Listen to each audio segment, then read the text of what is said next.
welcome back to the She Did It Anyway podcast. This is your shakeup. And today we are going to talk about all things boosting your confidence and really diving into the tips and tricks and strategies for self-improvement.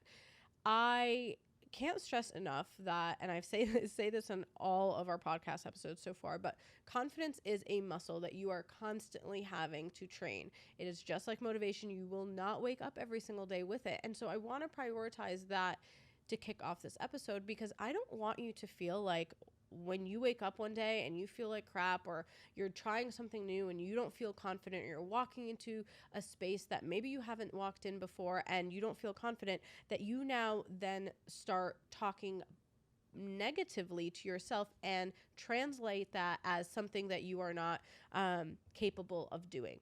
It is totally normal. And just like this podcast is called She Did It Anyway, like, do it anyway, despite the lack of confidence, despite the imposter syndrome, despite the fear. But today I want to talk about 4 different things that really help me build my confidence, and let's kick it off. The first thing is this idea of positive self-talk when it comes to building your confidence. At the confidence summit, I was talking about how there's so many times that I'll say to myself, oh, well, I can't do that. Or, oh, like my body isn't that great. Or, I don't look good, or I'm not fast enough. And I'm just constantly taking this negative approach, right? Or at least I was. But when I started shifting into positive self-talk and really giving myself some grace and being like, I'm not good at it now, but I will be. I can do that. I haven't figured it out just yet. Saying things like, well, if I don't do it, who will? Truly empowering myself just like I do my girlfriends, right? Just like I come on this podcast or get on Instagram or YouTube or whatever it is, and I'm like, hoorah, you can do it. It is so much easier to do that for others. It is so much more important, even more important, to do it to ourselves. So just like we are rooting our friends on, rooting each other on, we have to take that approach to ourselves as well. The second thing is embracing your strengths through self-awareness. Now, girl, you know how important self-awareness is to me. When I was dating, I was saying how, like, the hottest thing a guy could do, say anything, is just a guy that is self-aware. And I feel that with all of my relationships. It is so important to be self-aware.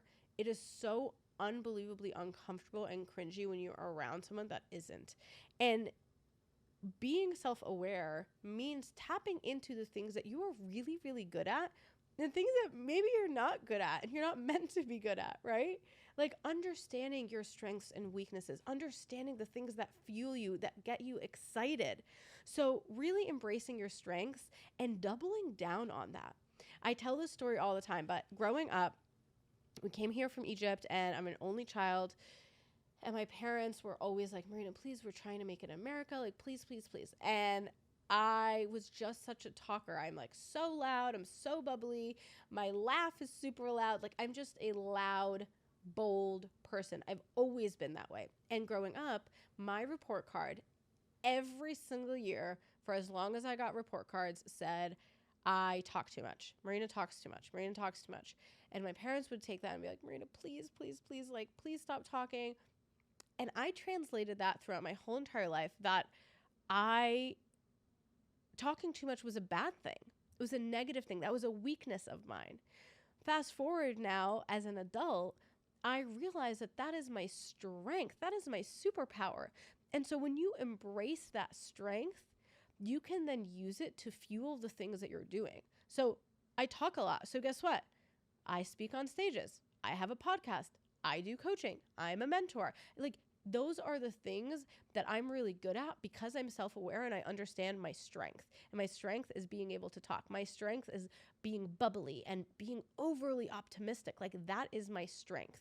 And so embracing your strength through self-awareness will really, really help you, especially when you're trying new things, to just double down on the things that you are really, really good at. And if there are things that you are not good at, figure those out and you get to decide, is this something you want to learn and master and improve on, or if it's just something you want to let it go. You don't have to be good at everything.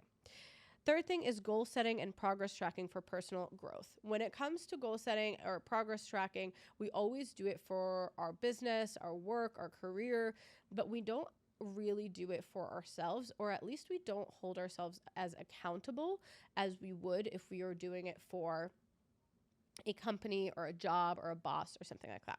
So I want you to really focus on goal setting, but also figuring out what is going to be a fun tracker to progress your to track your progress. What is it that you can do to excite you? What are milestones that you can take a look at and celebrate? You know, your girl loves to celebrate every little thing. I like wake up in the morning, I'm like, wee, I shower, I'm like, woo, I did it. You know, like that is just how I want to live my life. Everything is a celebration.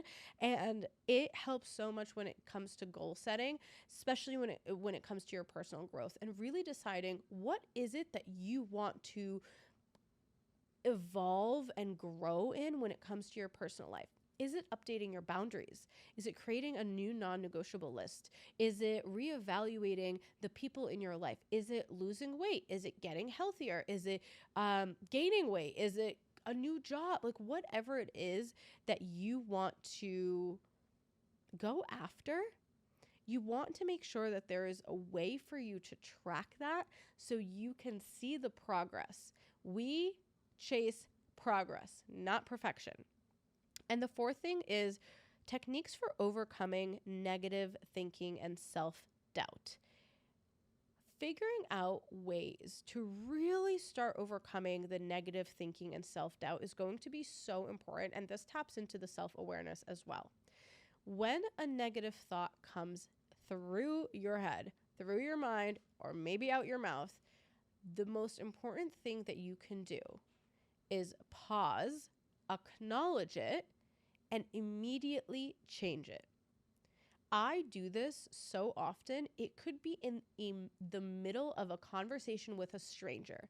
If I say something that is negative towards me and my ability to do something, I immediately stop and I correct myself. And at times, the person in front of me will look at me and they'll be like, wow, that was really great. Like you caught yourself. You know, and it inspires them to do the same. So really figuring out how you can overcome those negative thinking and the self-doubt.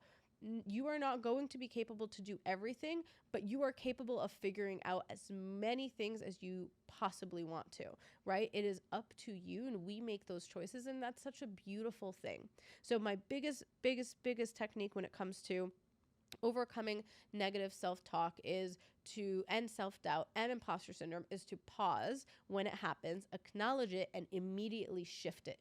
Those shifts will start programming you to, again, have more positive talk, and you'll notice less and less you're saying all of these negative things to yourself. I'm really excited for you to really break down these 4 techniques specifically to you and implement them. I always say it's really important to consume the content. It's even more important to implement it. And so I want you to do a self-audit right now of how are you talking to yourself? What are, do you have positive affirmations around your house that you can put up there to motivate you and inspire you? Are you aware of your strengths? Do you have time to dive into who you are? Maybe some journaling time so you can become more self-aware. Goal setting. What are your goals? And do you have a progress tracker to be able to celebrate along the way when you are progressing? And we are chasing progress, not perfection. And then the last thing is really, really, really catching yourself when you have that negative self-talk and the self-doubt and imposter syndrome, and pause and reframe it positively. I love you so much. I am so thankful for you, and I hope this podcast episode helped you. If it did, share it on your story and tag me. I cannot wait to have this conversation with you in my DMs. All right, love you. Bye. And don't forget, no matter what, she did it anyway. You did it, Mom.